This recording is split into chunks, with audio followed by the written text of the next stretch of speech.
What's going on, everybody? This Afro Think Tank. Listen to me. There is nothing more intimidating than seeing organized black men ready for battle. There is nothing more intimidating on this planet than a battalion of locked in black men on the global scale ready for battle. Organized. Ready to communicate with each other. Like a well-oiled machine. There's nothing. Every time black men get together and organize to complete an objective, we do that objective and we dominate and we do it successfully. Every time black men have organized themselves and armed themselves, we have succeeded. Whether we won the battle, whether we won sphere of influence, every time, even when we take L's, because best believe we have taken L's, right? I mean, goddamn, we know how to take an L. We've taken L after L after L after L, but every motherfucking time we get the fuck up. Every time, whether we complaining, pissing and moaning, whether our women got to encourage us to get the hell up, every single time we get up, we lock in, we in there, and everybody's afraid of that shit. That's why people spend millions of dollars, billions of dollars of propaganda to split us up, to have us not be locked in. Ain't nothing more intimidating than just a black man standing there with his shirt off. That's the scariest thing. That's a predator. That's a predator to everybody else. Listen, the European, in order to look masculine and manly and organized and intimidating to everybody, they gotta have 7, 8, 9 guns, bullets and bombs, Oakley shades, bulletproof vests. They gotta have a beard down to their chest. They gotta have armor. They gotta have attachments and shit.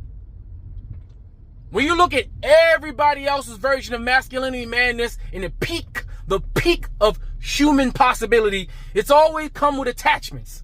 Until you get to the black man, we just stand there with our shirts off and some shorts, fucking loincloth and a stick in our hand, and we are superior.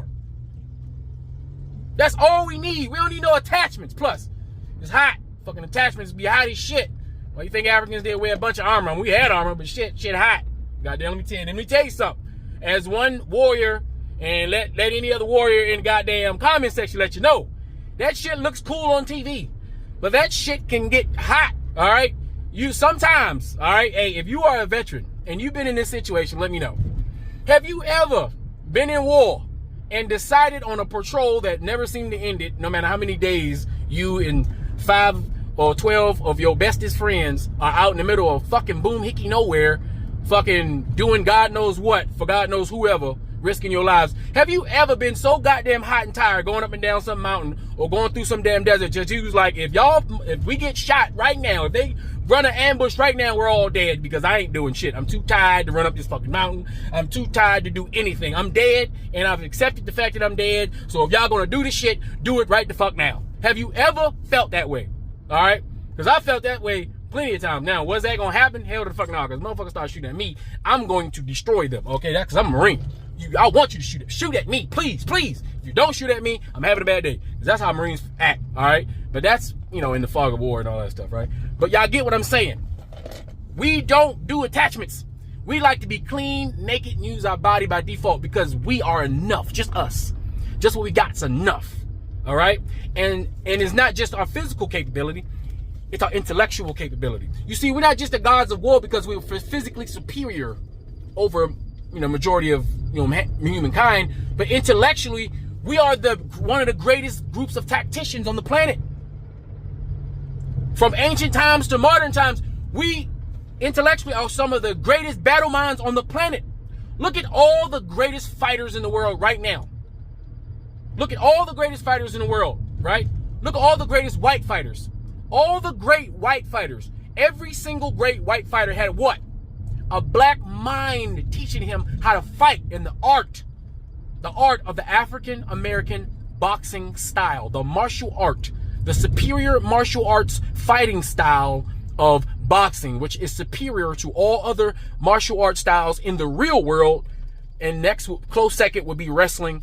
A close third will be Thai fighting. Kickboxing, Thai fighting. And then after that, you got jiu-jitsu, because jiu-jitsu sounds cool. you know, yeah, getting on the ground and doing some holds, but when somebody's stomping a motherfucking hole in your head, that shit's not gonna work. Unless you're doing some jiu-jitsu finishing moves, that's good for the MMA and TV and shit like that. But in the real world, no. Boxers, wrestlers, and Muay Thai fighters in that order. All right? So we have the greatest minds in the combat sport. We are just as furious when we decide to lock in and be tacticians.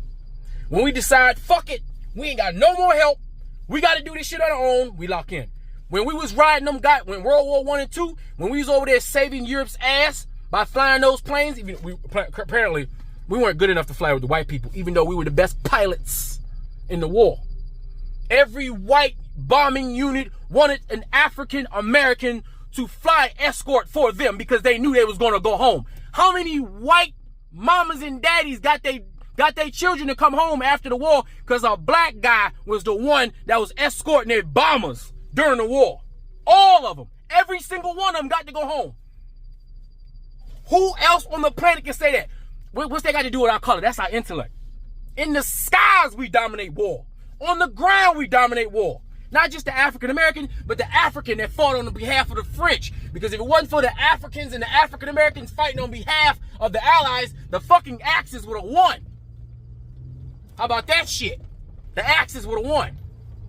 So all I'm saying is, when black people stop bucking around, stop joking around, when we get in our frame, when we get locked in, there is no one, nobody, no institution, no system that can stop us. Black power is dominant.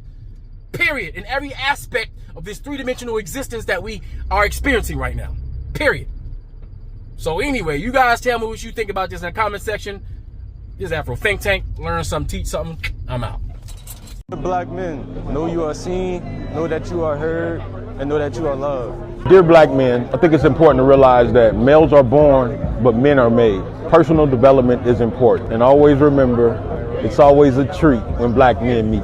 Dear black man, remember whatever you start, complete it, because the mission is never complete until you're done. Dear black man, I want you to trust yourself. Show your brother some love. Every day you see your brother, give him a hug, give him a high five, and salute to the black people. Black man, eat you some real food, real things from the earth, some nutrients, so we can live and thrive. Dear black man, love your black queen, raise your youth, strive for everything. Believe in yourself, write your goals down. Dear black man, you are God's art of a melanated palette on this canvas called Earth. You woke up this morning, you won. Simple as that.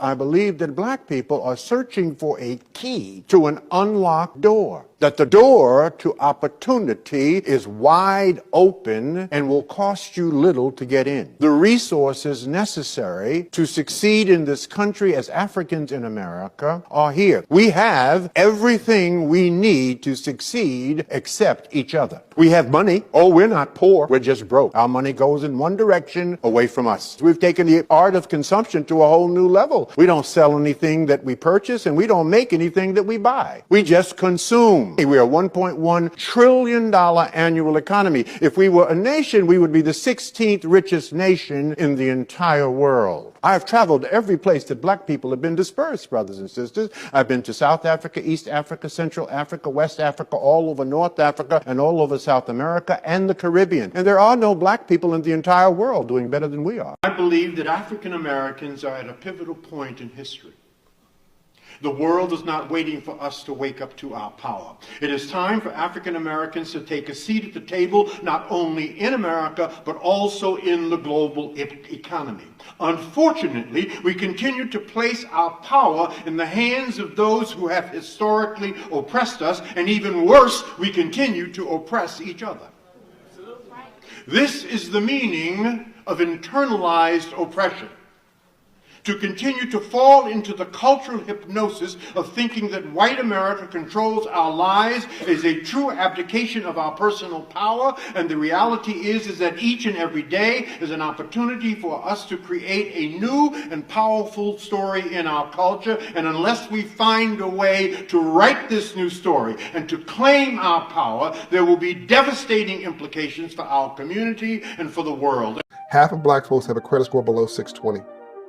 That means, racism aside, police brutality aside, all the stuff we obsess about, that means half of black folks are locked out of the free enterprise system.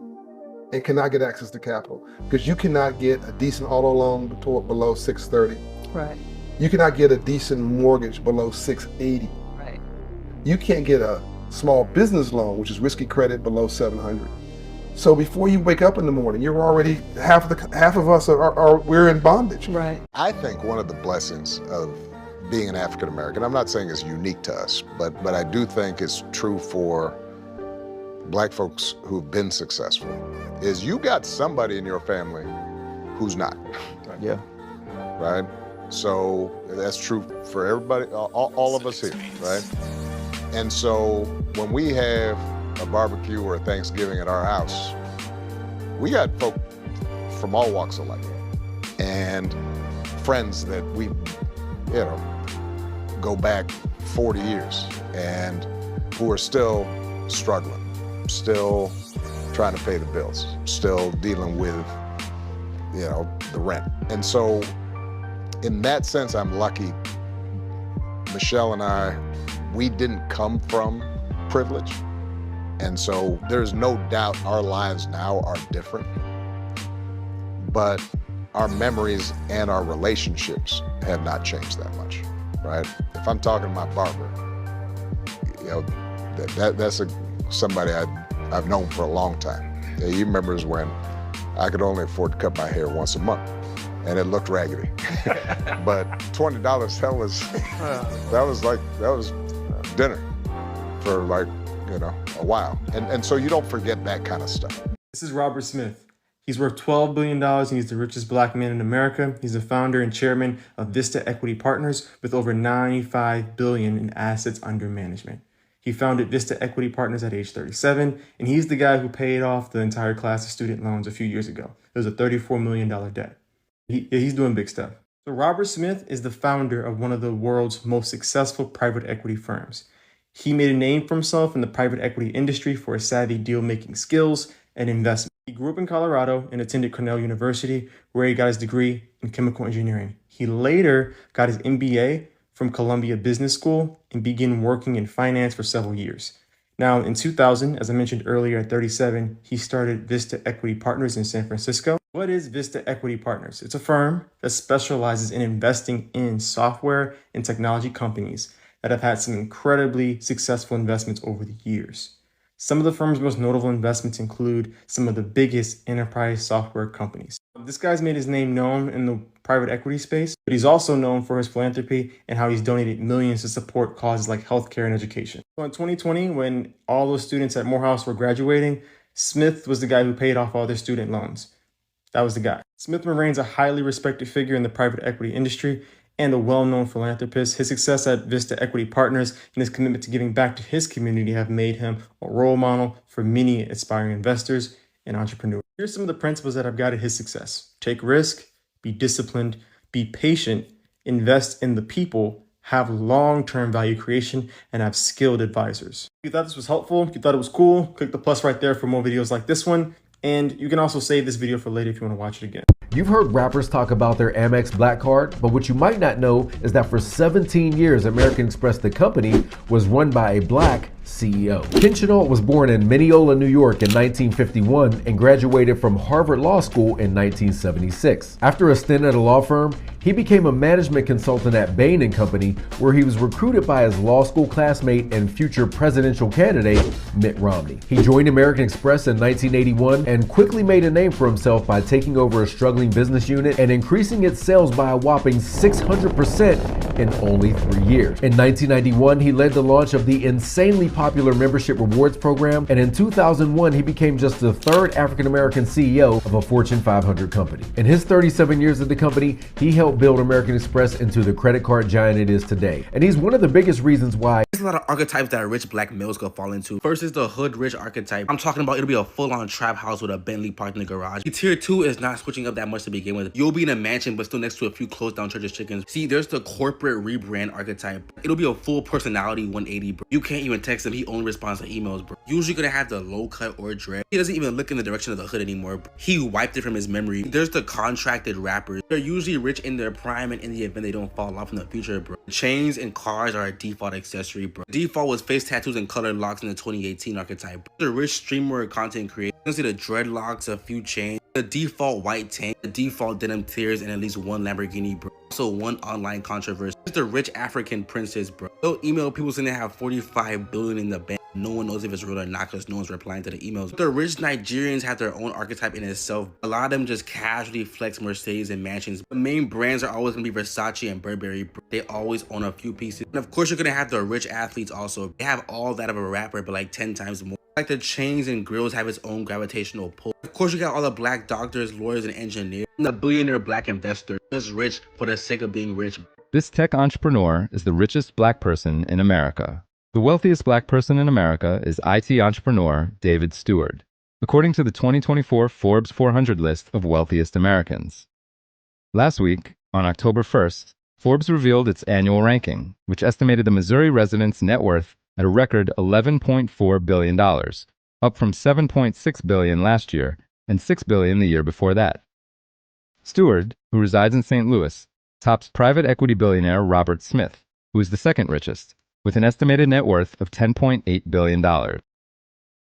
Send that video to your brothers. You're a leader, superior, protector, provider, a supreme being with a true light up inside. You're gonna shine it. You're successful. You have courage, the mightiest of warriors. Wise, brave, no struggle can stop you. The 1 and the 2 and the 3 and 4. Don't let them tell you any different. All my brothers, you should know. You the 1 and the 2 and the 3 and 4. Don't let them tell you any different. All my brothers, you should know. Send that video to your brothers. Free Sudan! Boycott diamonds and gold! Free Sudan! Boycott diamonds and gold! We most definitely cannot forget about the people of Sudan. Thanks for watching Afro Think Tank. Don't forget to like, share, and subscribe. And follow me on Substack and Patreon for more content. Remember, it's Pan-Africanism or nothing.